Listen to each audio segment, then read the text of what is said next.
Welcome to Breaking Ties, a new you after divorce. This is your go-to source for practical advice and support for when the divorce process has finished. Join us each weekday for a quick chat where we'll cover a variety of topics related to post-divorce. Together, we'll explore the emotional, financial, and legal aspects of life after divorce and help you find the best path forward for you and your family. Here's your host and Certified Divorce Financial Analyst professional, Mike Fulkerson.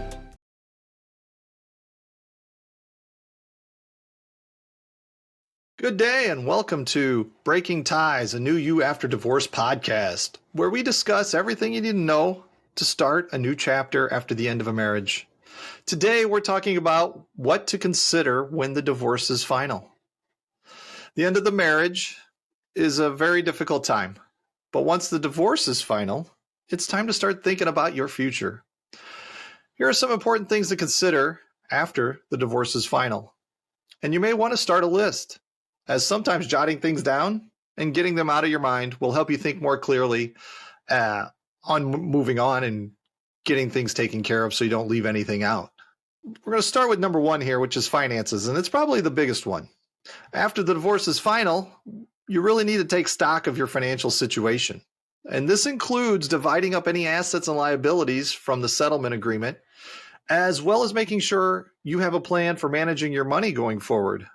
Creating that budget, looking at your retirement outlook long term, and any other savings goals you have would be important.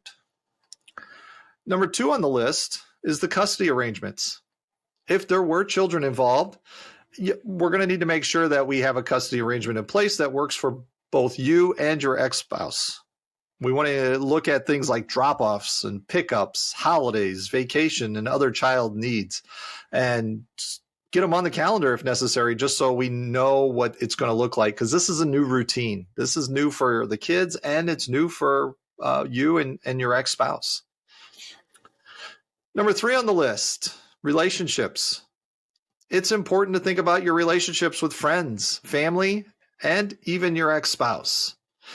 We want to work towards a relationship that's respectful and amicable, especially if we have kids involved with the ex-spouse.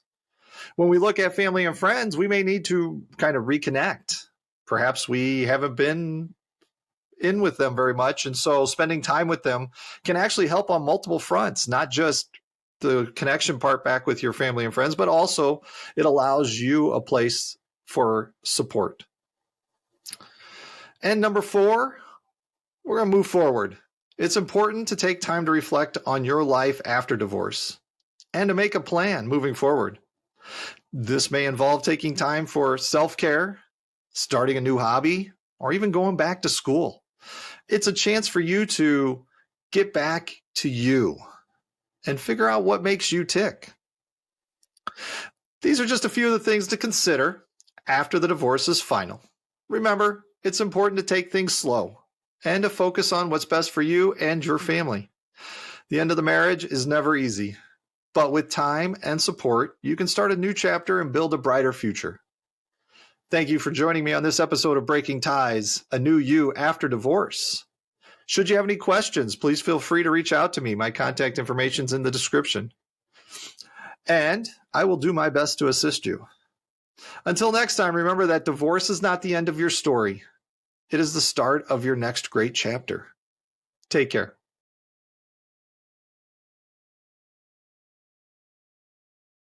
Welcome to Breaking Ties, a new you after divorce, the podcast where we explore the challenges and triumphs of starting a fresh chapter in life after a divorce. I'm your host, Mike Fulkerson, and today we're discussing a topic that's near and dear to the hearts of many divorcees: managing anger and resentment. Divorce can be a tumultuous and emotionally charged experience. The pain and anger can linger long after the ink on the divorce papers have dried. But it's critical to find ways to let go of that anger and resentment to truly move forward. And in today's episode, we'll discuss some practical strategies for managing these difficult emotions. Let's start with acknowledging the emotions you're feeling. It is perfectly normal to be angry and resentful after divorce. You've experienced a significant loss, and it's okay to grieve. But remember, it's essential not to let these emotions control your life. Bottling up anger and resentment can lead to emotional and physical issues. So, how can you manage these emotions effectively? First, take some time for self reflection. Understand the source of your anger and resentment.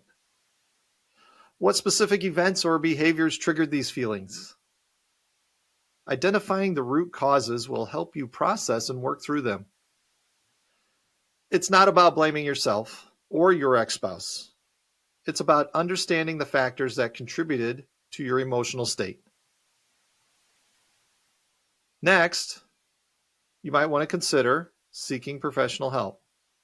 Therapy or counseling can be an invaluable resource for managing your anger and resentment. A trained therapist can provide you with tools and coping mechanisms to navigate your emotions. And they offer a safe, non-judgmental space to express your feelings. I have found that talk therapy has worked for me in the past. And I would keep an open mind and suggest that you take a look at it. A critical aspect of managing your anger and resentment is forgiveness.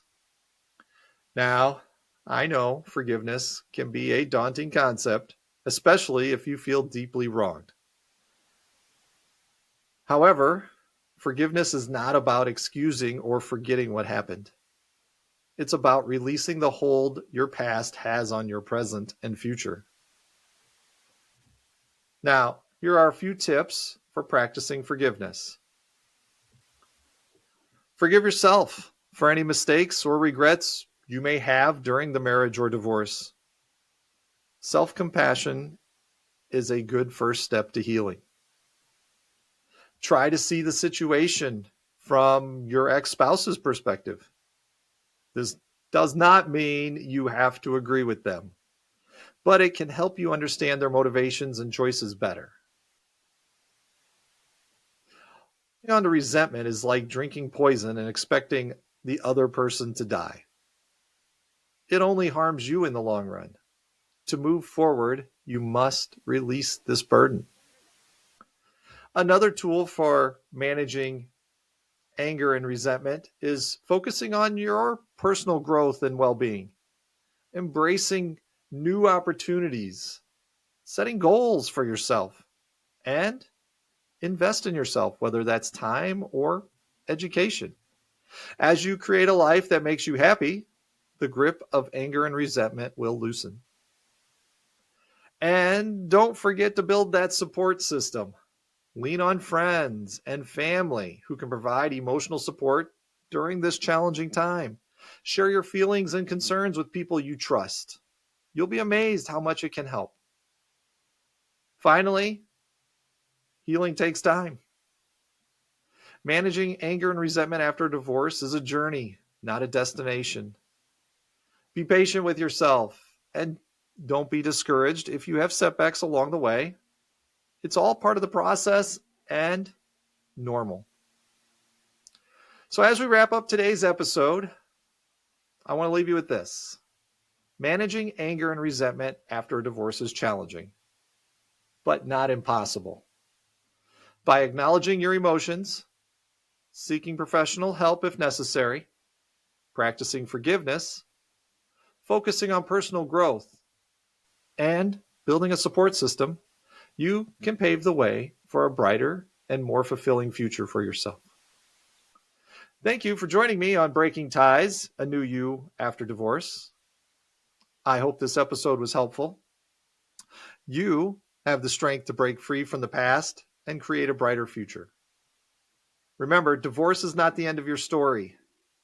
It is the start of your next great chapter. Until next time, take care.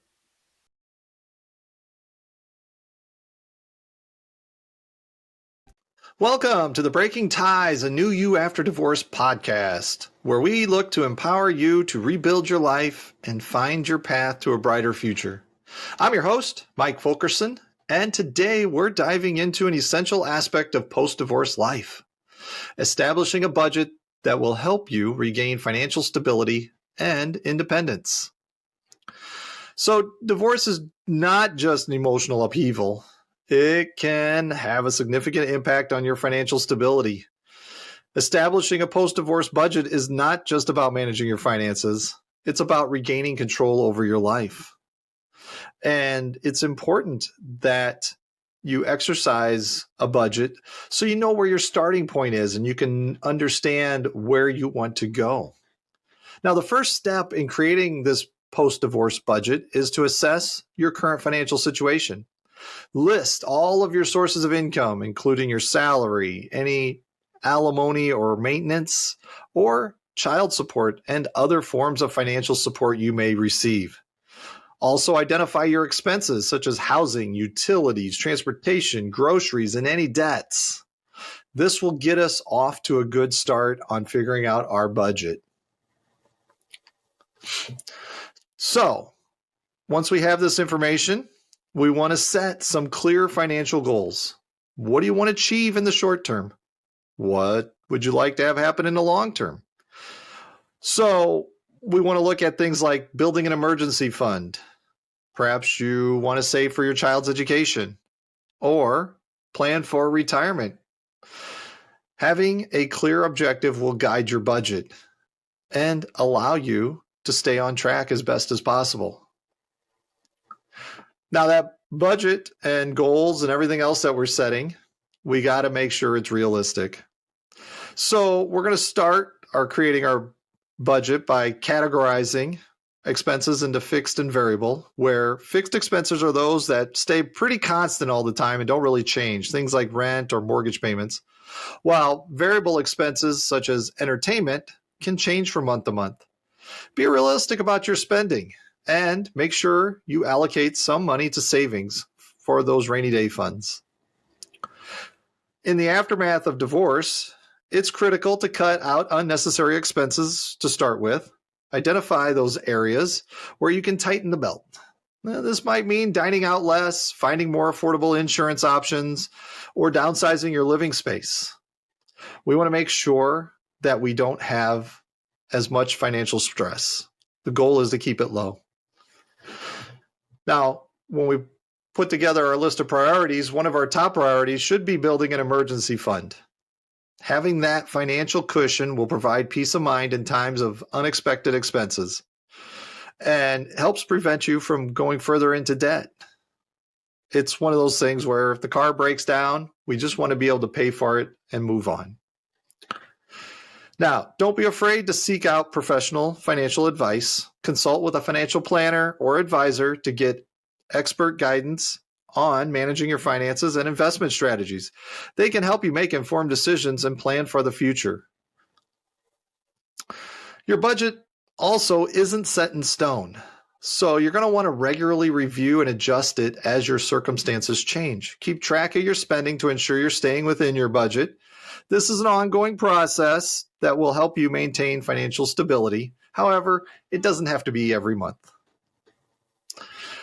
Quick review here as we wind down this episode. Establishing a post-divorce budget is an empowering step towards taking control of your financial future. It may take time to adjust, but with determination and a clear plan, you can rebuild your life and achieve financial independence. Thank you for joining us on this episode of Breaking Ties, A New You After Divorce. Remember, you have the power to shape your financial destiny. If you found this episode helpful, please feel free to share it with others who might find it useful. And divorce is not the end of your story. It is the start of your next great chapter. Stay strong and take the first step towards a brighter future.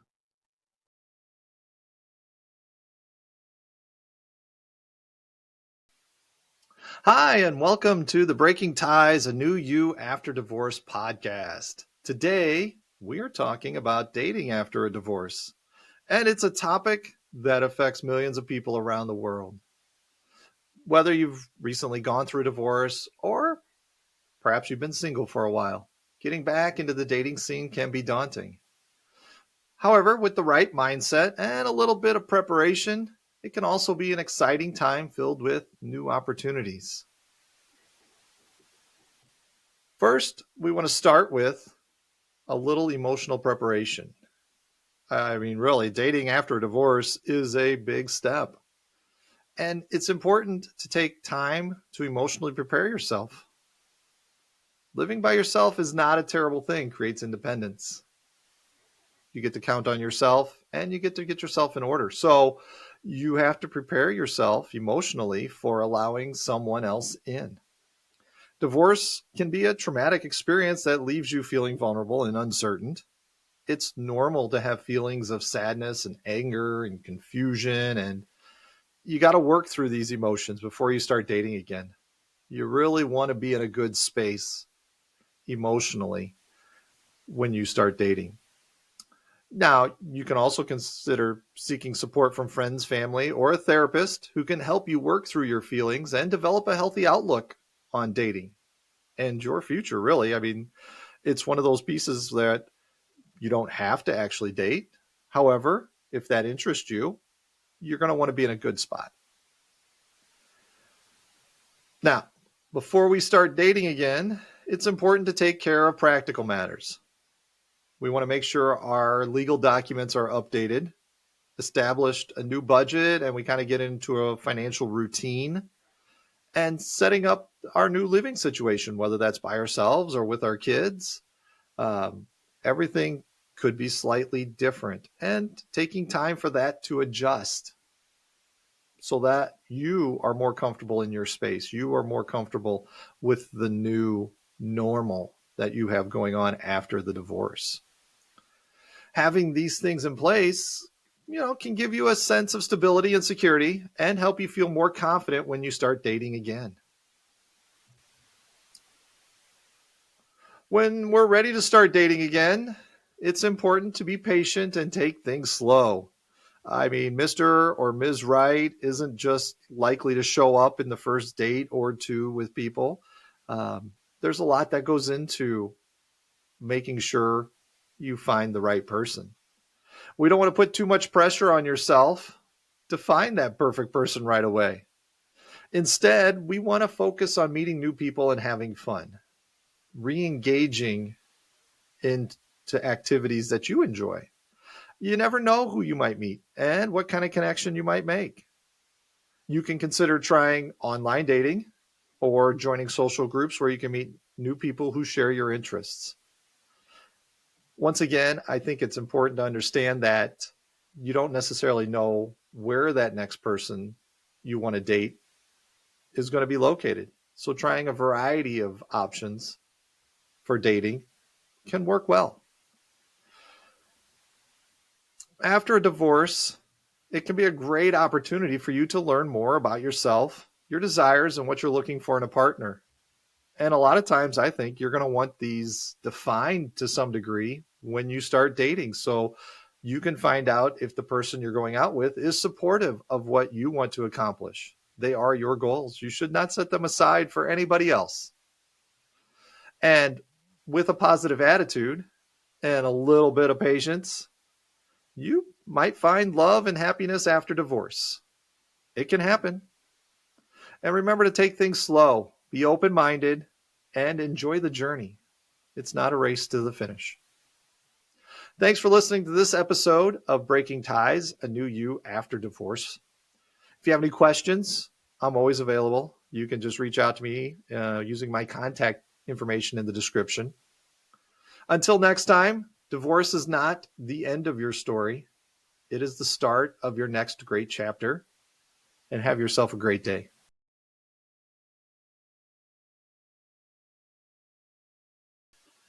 Welcome to Breaking Ties, a new you after divorce, the podcast that helps you navigate the complex world of divorce and separation. I'm your host, Mike Fulkerson, and today we're going to talk about a topic that's often at the heart of many divorces: child custody and visitation. Divorce is never easy.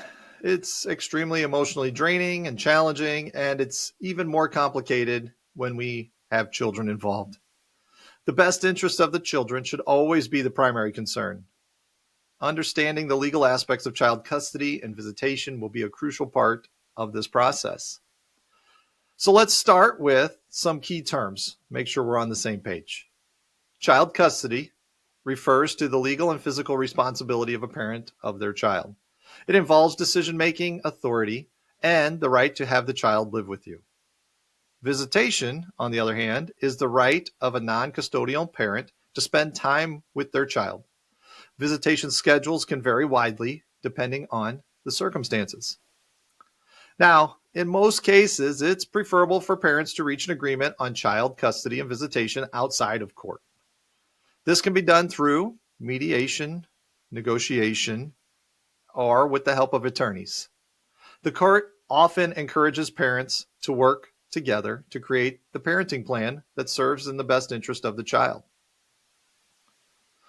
But what happens when parents can't agree? In these situations, a family court judge will make the decision on child custody and visitation. They will consider a range of factors, including the child's age, their relationship with each parent, the stability of each parent's home, and each parent's ability to provide for the child's emotional and physical needs. It's crucial to remember that the court's primary concern is the child's best interests, not the parents'. It's not about who's the better parent or who's at fault in the divorce. It's about creating a plan that will support the child's growth and well-being. Now, there are two types of child custody arrangements. Sole custody is when one parent has primary legal and physical custody of the child, while the other parent may have visitation rights. The non-custodial parent usually has limited decision-making authority. Whereas joint custody, both parents share legal custody, meaning they jointly make decisions about their child's upbringing, education, and healthcare. Physical custody can also be shared, or one parent may have primary physical custody while the other parent has visitation rights. So as you can see, there's some different ways you can go about building the parenting plan. The visitation schedules themselves can vary greatly, depending on the unique needs of the family. They can range from standard visitation schedules to more flexible arrangements. The goal is to create a plan that works for both parents and, most importantly, serves the best interest of the child. Keep in mind that child custody and visitation orders can be modified if circumstances change. For example, if one parent relocates or if the child's needs evolve, you can request a modification through the court. It's also essential to foster a healthy co-parenting relationship if possible. Even if the divorce was contentious, communication and cooperation are key to providing a stable and nurturing environment for your child. In conclusion, child custody and visitation are complex and emotionally charged aspects of divorce. The primary focus should always be on what's the best interest of the child. Whether you can come to an agreement outside of court or need a judge's decision, strive for a parenting plan that promotes your child's growth and well-being. I want to thank you for joining us for today's podcast of Breaking Ties, a New You After Divorce. I hope the episode has shed some light on the intricate world of child custody and visitation. Remember, you're not alone in this journey. There are people to help and lean on your support network. We'll be back with more valuable insights to help you navigate your divorce and separation. In the meantime, if you have any questions, feel free to reach out to me. My contact information is in the description of the podcast. Until then, take care and stay strong. And don't forget that divorce is not the end of your story. It is the start of your next great chapter. Have a good day. We want to thank you for listening to this episode of Breaking Ties, a New You After Divorce with Mike Fulkerson. For questions, please reach out to Mike via email in the description or give him a shout at 630-444-1410. Remember to subscribe, like, and follow.